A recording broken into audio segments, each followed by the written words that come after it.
Hello बच्चों, part 1 video में हमने क्लास 5 चैप्टर नंबर 1 राग की रस्सी इस चैप्टर की एक्सप्लेनेशन की थी। अब प्रश्नोत्तर। भोला भाला।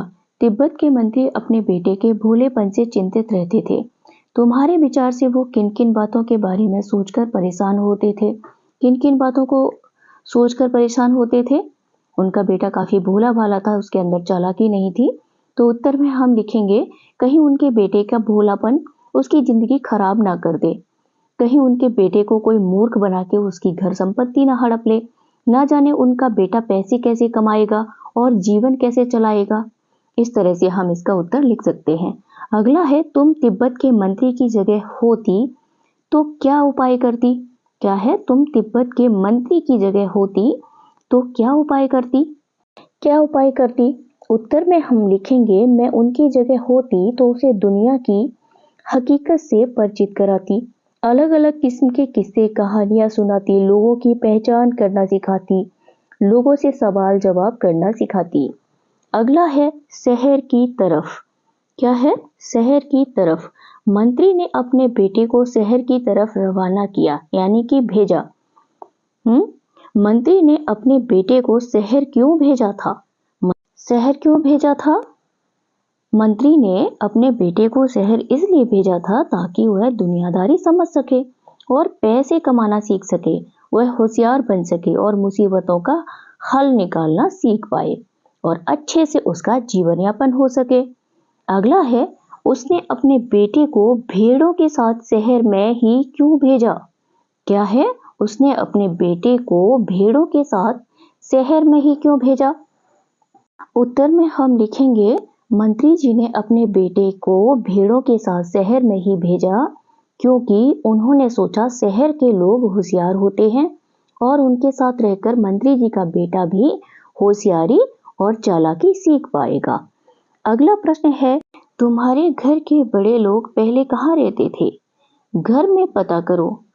आस पड़ोस में भी किसी ऐसे व्यक्ति के बारे में पता करो जो किसी दूसरी जगह जाकर बस गया हो। उनसे बातचीत करो और जानने की कोशिश करो कि क्या वे अपने निर्णय से खुश हैं और क्यों। एक पुरुष, एक महिला और एक बच्चे से बात करो। यह भी पूछो कि उन्होंने वह जगह क्यों छोड़ दी। यह आपको खुद से करना है। अगला प्रश्न है, जौ एक तरह का अनाज है। क्या है अगला प्रश्न? जौ एक तरह का अनाज है जिसे कई तरह से इस्तेमाल किया जाता है। इसकी रोटियां बनाई जाती हैं, सत्तू बनाया जाता है और सूखा भून कर भी खाया जाता है। अपने घर में और स्कूल में बातचीत करके कुछ और अनाजों के नाम पता करो। गेहूं और जौ यहाँ पर पहले से लिखा है, तो हम यहाँ पर चना लिख सकते हैं, बाजरा लिख सकते हैं और ज्वार लिख सकते हैं, रागी लिख सकते हैं। अगला है, गेहूं और जौ अनाज होते हैं और ये तीनों शब्द संज्ञा हैं। गेहूं और जौ अलग अलग किस्म के अनाजों के नाम हैं, इसलिए ये दोनों व्यक्तिवाचक संज्ञा हैं और अनाज जातिवाचक संज्ञा है। अनाज जो कि पूरी तरह से जाति का बोध कराता है, अनाज में सभी प्रकार के अनाज आ जाएंगे, इसलिए जातिवाचक है। लेकिन गेहूं, जौ, बाजरा, रागी, मक्का ये उनके नाम हैं, इसलिए उनको हम व्यक्तिवाचक संज्ञा कहते हैं। इसी प्रकार रिमझिम व्यक्तिवाचक संज्ञा है। रिमझिम पाठ्यपुस्तक का नाम है, इसलिए यह व्यक्तिवाचक संज्ञा है। यहाँ पर पाठ्यपुस्तक का नाम बताया गया है। और पाठ्यपुस्तक जातिवाचक संज्ञा है। पाठ्यपुस्तक किसी एक पाठ्यपुस्तक का नाम नहीं बताया, पाठ्यपुस्तक कोई भी पाठ्यपुस्तक हो सकती है, इसलिए जातिवाचक संज्ञा है। नीचे दी गई संज्ञाओं का वर्गीकरण इन दो प्रकार की संज्ञाओं में करो। पहला है लेह, ये एक जगह का नाम है। धातु, धातु कौन कौन सी होती हैं? तांबा, पीतल, लोहा। यहाँ पर धातु का नाम नहीं बताया गया है, जाति का बोध कराता है, तो ये जातिवाचक संज्ञा हो गई। शेरवानी, ये व्यक्तिवाचक संज्ञा है। भोजन, भोजन का नाम नहीं बताया गया है, तो ये क्या हुआ? जातिवाचक संज्ञा। तांबा, यहाँ पर धातु का नाम बता दिया गया है, व्यक्तिवाचक संज्ञा। खिचड़ी, ये भी भोजन का नाम बता दिया गया है, तो व्यक्तिवाचक संज्ञा। शहर, यहाँ किसी भी शहर का नाम नहीं बताया गया है, तो जातिवाचक संज्ञा है। वेशभूषा, यहाँ पर किसी भी वेशभूषा का नाम नहीं बताया, कहाँ की वेशभूषा ये भी नहीं बताया है, तो जातिवाचक संज्ञा। उसके बाद में ऊपर लिखी हर जातिवाचक संज्ञा के लिए 3-3 व्यक्तिवाचक संज्ञाएं खुद सोच कर लिखो। जातिवाचक संज्ञाएं कौन कौन सी हैं? धातु, भोजन, शहर, वेशभूषा। धातु, भोजन, शहर, वेशभूषा। ठीक है। धातु में पहले में हम क्या लिखेंगे? धातु क्या क्या होता है? सोना, लोहा, तांबा, पीतल। ठीक है। उसके बाद में क्या आया? भोजन। भोजन में दाल, रोटी, चावल, इस तरह से लिख सकते हैं। और शहर, शहर में क्या है? दिल्ली, मुंबई, कलकत्ता, इस तरह से लिख सकते हैं। वेशभूषा, धोती, कुर्ता, साड़ी, फ्रॉक, कमीज। ठीक है। उसके बाद में तुम शेर, मैं सभा शेर। इस लड़की का तो सभी लोहा मान गए था ना सचमुच, नहले पर दहला, तुम्हें भी यही करना होगा। तुम ऐसा कोई काम ढूंढो जिसे करने के लिए सूझबूझ की जरूरत हो, उसे एक कागज में लिखो और तुम अपनी अपनी चिट को एक डिब्बे में डाल दो। डिब्बे को बीच में रखकर उसके चारों ओर गोलाई में बैठ जाओ। अब एक एक करके आओ, उस डिब्बे से एक चिट निकालकर पढ़ो और उसके लिए कोई उपाय सुझाओ। जिस बच्चे ने सबसे ज्यादा उपाय सुझाए वह तुम्हारी कक्षा का बीरबल होगा। ये क्लास एक्टिविटी है, आपको खुद से करनी है। उसके बाद में मंत्री ने बेटे से कहा, पिछली बार भेड़ों के बाल उतारकर बेचना मुझे जरा भी पसंद नहीं आया। क्या मंत्री को सचमुच यह बात पसंद नहीं आई थी? अपने उत्तर का कारण भी बताओ।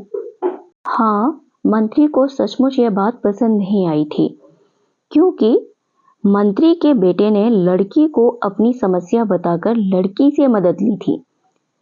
उसमें मंत्री के बेटे की सूझबूझ नहीं थी। अगला प्रश्न है सींग और जौ। पहली बार मंत्री के बेटे ने भेड़ों के बाल बेच दिए। क्या हुआ? पहली बार मंत्री के बेटे ने भेड़ों के बाल बेच दिए, दूसरी बार में भेड़ों के सींग बेच डाले। जिन लोगों ने ये चीजें खरीदी होंगी उन्होंने भेड़ों के बालों और सींगों का क्या किया होगा? अपनी कल्पना से बताओ। भेड़ों के बाल से क्या बनाया जाता है? ऊन बनाई जाती है, तो ऊन बनाई होगी जिससे कि स्वेटर, शॉल, गर्म कपड़े बनते हैं। और भेड़ों के सींग से क्या बनता है? सजावटी सामान बनता है, तो सजावट का सामान बनाया होगा। बात को कहने के तरीके। नीचे कहानी से कुछ वाक्य दिए गए हैं, इन बातों को तुम और किस तरह से कह सकती हो? ये जो वाक्य दिए गए हैं इनको किस और तरीके से कह सकते हैं? जैसे चैन से जिंदगी चल रही थी, तो इसको कैसे बोलेंगे दूसरी तरह से? शांति से जीवन चल रहा था, या फिर सुकून से जीवन यापन हो रहा था, या जिंदगी आराम से कट रही थी, इस तरह से कह सकते हैं। होशियारी उसे छू कर भी नहीं गई थी। क्या है? होशियारी उसे छू कर भी नहीं गई थी। इसको किसी दूसरे तरह से कैसे कहेंगे? वह बिल्कुल भी बुद्धिमान नहीं था। ठीक है। इसके आगे हम लिखेंगे, मैं इसका हल निकाल देती हूँ। तो इसको दूसरी तरह से कैसे लिखेंगे? मैं इसका उपाय बताती हूँ, या मैं इस समस्या का समाधान बताती हूँ। उनकी अपनी चालाकी धरी रह गई। क्या लिखा है? उनकी अपनी चालाकी धरी रह गई। तो इसको कैसे लिखेंगे? उनकी अपनी चालाकी काम ना आई। उसके बाद में अगला क्या है? लोनपोगार का बेटा होशियार नहीं था। होशियार और चालाक में क्या फर्क होता है? किस आधार पर किसी को तुम चालाक या होशियार कह सकती हो? इसी प्रकार भोला और बुद्धू के बारे में भी सोचो और कक्षा में चर्चा करो। तो होशियार क्या होता है? होशियार शब्द का प्रयोग अच्छे अर्थ में होता है, जिसका मतलब है बुरे समय में कैसे हम काम कर सकते हैं अपनी बुद्धि से। और चालाक वो होता है जो अपनी बुद्धि का इस्तेमाल अपना काम निकलवाने के लिए करता हो। भोला शब्द क्या है? भोला सीधा साधा होता है, मन का अच्छा इंसान जो हमेशा अच्छे काम करता है। और बुद्धू कौन होता है? मूर्ख या बेवकूफ, जिसे अच्छे बुरे की पहचान ना हो, वह बुद्धू होता है। अगला है, लड़की को तुम समझदार कहोगी या बुद्धिमान, और क्यों? लड़की को बुद्धिमान कहेंगे, क्योंकि उसने अपनी बुद्धि का प्रयोग करके लोनपोगार के बेटे की परेशानी हल कर दी थी। इसी के साथ अब आपके प्रश्न उत्तर कंप्लीट होते हैं। मिलेंगे नेक्स्ट वीडियो में नेक्स्ट चैप्टर के साथ।